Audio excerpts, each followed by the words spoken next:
Welcome to trending சமையல். Praise the Lord. இப்போ நம்ம இன்னைக்கு என்ன பண்ண போறோம்னா வாழைக்காய் தொக்கு பண்ண போறோம் ஃப்ரெண்ட்ஸ். உங்களுக்கே தெரியும் நம்ம போடுற வீடியோஸ் எல்லாமே 5 மினிட்ஸ்ல தான் நம்ம போட்டுட்டு இருக்கோம். ஏன்னா இப்ப இருக்கிற காலகட்டத்துல நமக்குலாம் டைம் இல்லை. கடைக்கு செஞ்சோமா, வீட்டுக்கார அமிச்சோமா, பையனை அமிச்சோம், இப்படிதானே இருக்கிறோம் ஃப்ரெண்ட்ஸ். ஸோ அதனால இன்னைக்கு நான் சிம்பிளா தான் பண்ண போறேன். ஆனா சிம்பிள் தான், பட் ஆனா டேஸ்ட் ஏகபோகமா இருக்கும். கண்டிப்பா உங்க வீட்டுல நீங்க எல்லார்கிட்டயும் நல்ல பேர் தான் வாங்குவீங்க. அதுக்கு தேவையான இன்கிரீடியன்ஸ் என்னன்னு பாத்துடலாமா? ஃபர்ஸ்ட் வாழைக்காய் தேவை. சரியா? வாழைக்காய் நம்ம நார்மலா தூள் தூளா அரைஞ்சு வச்சுக்கணும். ஒரு வாழைக்காவை 2ஆ கட் பண்ணி அதுக்கப்புறமும் நம்ம இது பண்ணி தூள் தூளா அரைஞ்சுக்கணும். ரொம்ப தூளா வேணாம் ஃப்ரெண்ட்ஸ், ஓரளவுக்கு பெருசா இருக்கணும்.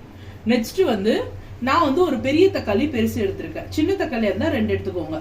அதே மாதிரி ஒரு வெங்காயம், பெருசா இருந்தா 1, சின்னதா இருந்தா 2. அதுக்கப்புறம் நம்ம இது எண்ணெய் ஊத்தி கடுகு போட்டுட்டு அதுக்கப்புறம் பச்சை மிளகாய் அரைஞ்சு வச்சிருக்கேன். சோ அதுவும் போட்டுக்கணும். இது இல்லாம கறி லீவ்ஸும் எடுத்து வச்சிருக்கேன். சரியா ஃப்ரெண்ட்ஸ்? இப்போ நம்ம எண்ணெய் எப்படி பண்ணலாம்னு பாத்துடலாமா? இப்போ ஒரு வானல்ல நம்ம எண்ணெய் ஊத்துறோம். தேவையான அளவு ஊத்தினா போதும் ஃப்ரெண்ட்ஸ். ரொம்ப அதிகமாலாம் நம்ம ஊத்தணும்னு அவசியம் இல்லை. நெக்ஸ்ட் இந்த எண்ணெய் காஞ்சதும் நம்ம கடுகு போடணும். இப்போ கடுகு போடணும் ஃப்ரெண்ட்ஸ். கடுகு பொரியட்டும்.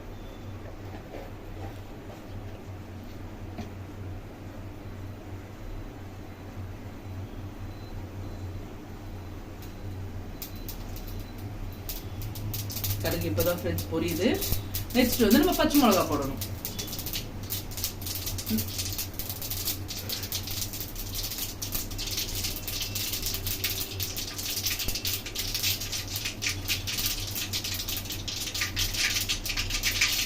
நெக்ஸ்ட் கறி லீவ்ஸ் போடணும் ஃப்ரெண்ட்ஸ். சாரி ஃப்ரெண்ட்ஸ், தப்பா சொல்லிட்டேன். கறி லீவ்ஸ் போடணும்.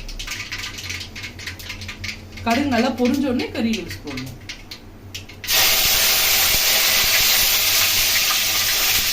அடுத்து ஆனியன் போடணும் ஃப்ரெண்ட்ஸ். கறி லீவ்ஸ் போட்ட உடனே ஆனியன் போட்டுருணும். குட்டி குட்டியா தான் கட் பண்ணி வச்சிருக்கேன். நம்ம போட்டுட்டு கொஞ்சம் நல்லா ஃப்ரை பண்ணுவோம் ஃப்ரெண்ட்ஸ். ஓரளவுக்கு ஃப்ரை ஆகணும். உங்களுக்கே தெரியும், லைட்டா ஒரு சிட்டிகை உப்பு போடணும். உப்பு போட்டோம்னா நமக்கு சீக்கிரமா ஃப்ரை ஆயிடும். ஸோ இப்போ லைட்டா உப்பு போடுறேன் பாருங்க. சால்ட் லைட்டா போட்டுக்கோங்க, ரொம்ப போட்டுறாதீங்க. அப்புறம் நம்ம காய் போடும் போது உப்பு போடணும். இது ஆனியன் வதக்கிறதுக்காக. சரியா ஃப்ரெண்ட்ஸ்? இருங்க, கொஞ்ச நேரம் வதக்கட்டும். ஓகே ஃப்ரெண்ட்ஸ், இப்போ ஆனியன் ஓரளவுக்கு ஃப்ரையா இருக்கு. ஸோ உங்களுக்கே தெரியும். இப்போ நம்ம டொமேட்டோவும் பச்சை மிளகாவும் போட்டுடலாம். அது போட்டுட்டு நல்லா வதக்கணும் ஃப்ரெண்ட்ஸ். அது நல்லா வதவணும். அதாவது நமக்கு தொக்கு கன்சிஸ்டன்சில வரணும். ஸோ கொஞ்சம் வதவணும். நல்லா பார்த்துக்கோங்க. ஸோ நல்லா வதவணும்.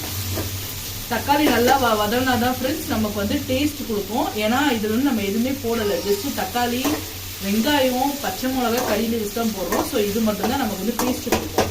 சரிங்களா? ஸோ நல்லா வதக்கணும். ஸோ நான் எப்படி வதக்குறேன்னு பார்த்துக்கோங்க. ஸோ நல்லா வதக்குறேன். இருங்க ஃப்ரெண்ட்ஸ், கொஞ்ச நேரம் வதக்கட்டும். ஓகே ஃப்ரெண்ட்ஸ், இப்போ தக்காளி வெங்காயம் நல்லாவே இதாகிடுச்சு. உங்களுக்கே தெரிஞ்சிருக்கும். இப்போ நம்ம ஸ்ட்ரெயிட்டாவே நம்மளோட வெஜிடபிள் வாழைக்காவை சேர்த்துடலாம்.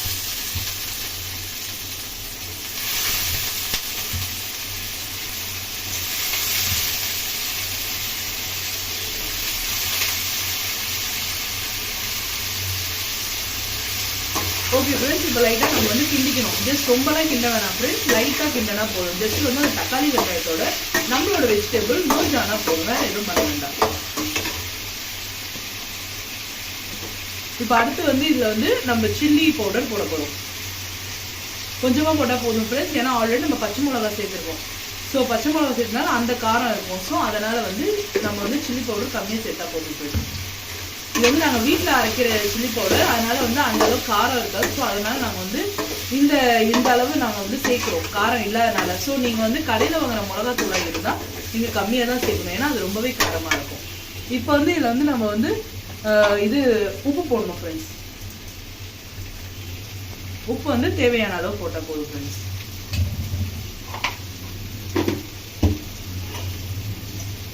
இப்போ நெக்ஸ்ட் இதில் தண்ணி ஊற்றணும் ஃப்ரெண்ட்ஸ். தண்ணி கம்மியாக ஊற்றினா போதும். ரொம்ப ஊற்றுனீங்க அப்படின்னா வாழைக்காய் ரொம்பவே குழஞ்சு போயிடும் ஃப்ரெண்ட்ஸ். தண்ணி ரொம்ப கம்மியாக ஊற்றணும். இப்போ பாருங்க, நான் எவ்வளோ காய்க்கு எவ்வளோ தண்ணி ஊற்றுறேன்னு பாருங்க. ஸோ இப்போ வாழைக்காய் நமக்கு லைட்டாகவே மேலே தெரியிற அளவுக்கு தான் நான் தண்ணி ஊற்றிருக்கேன் ஃப்ரெண்ட்ஸ். ரொம்ப ஊற்றிட்டீங்க அப்படி உங்களுக்கு எப்படி காட்டுறேன் பாருங்க. ரொம்ப ஊற்றிட்டீங்க அப்படின்னா உங்களுக்கு வாழைக்காய் குழஞ்சு போயிடும் ஃப்ரெண்ட்ஸ். மேல நிக்கிற மாதிரியே இருக்கணும். ஸோ அப்பதான் வந்து கரெக்டா இருக்கும் ஃப்ரெண்ட்ஸ். பாத்துக்கோங்க, தண்ணி நான் இவ்வளவுதான். ஓகே ஃப்ரெண்ட்ஸ், நம்ம வந்து இப்போ வந்து தண்ணி ஊற்றியாச்சு. ஸோ வந்து தண்ணி வந்து ஓரளவுக்கு முழுகிற மாதிரி இருந்தால் போதும் ஃப்ரெண்ட்ஸ். ரொம்ப முழுகக்கூடாது, முழுகுனா குறைஞ்சு போயிடும்.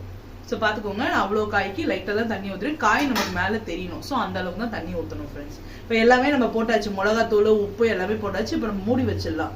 மூடி வச்சுட்டு அது வெந்தோடனே எந்த அளவுக்கு கிரேவியாக வரும் அப்படின்றத நான் உங்களுக்கு காட்டுறேன் ஃப்ரெண்ட்ஸ். ஓகே ஃப்ரெண்ட்ஸ், இப்போ பாருங்க தண்ணி எல்லாமே நல்லாவே சுண்டிடுச்சு. சரிங்களா? ஸோ இப்போ வந்து அதை இது பண்ணி விடுறேன். நல்லா பாருங்க, நல்லாவே சுண்டிடுச்சு ஃப்ரெண்ட்ஸ். ஸோ இந்த கன்சிஸ்டன்சிக்கு வரணும். ஸோ இந்த மாதிரி இது வந்து நான் வந்து இந்த பாத்திரம், அலுமினியம் பாத்திரத்தில் செய்யறதுனால எனக்கு பிடிக்குது. நீங்கள் நான்ஸ்டிக் பாத்திரத்தில் செய்வீங்க அப்படின்னா அது வந்து உங்களுக்கு பிடிக்காது. ஸோ நார்மலாகவே அது ட்ரை ஆகிடும் ஃப்ரெண்ட்ஸ்.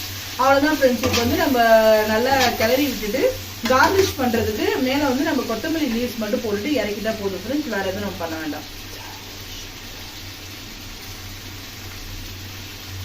ஓகே ஃப்ரெண்ட்ஸ், இப்போ நம்ம கொத்தமல்லி இது போட்டாச்சு ஃப்ரெண்ட்ஸ். இதை கண்டிப்பாக வந்து நீங்கள் பண்ணி பாருங்கள் வீட்டில்.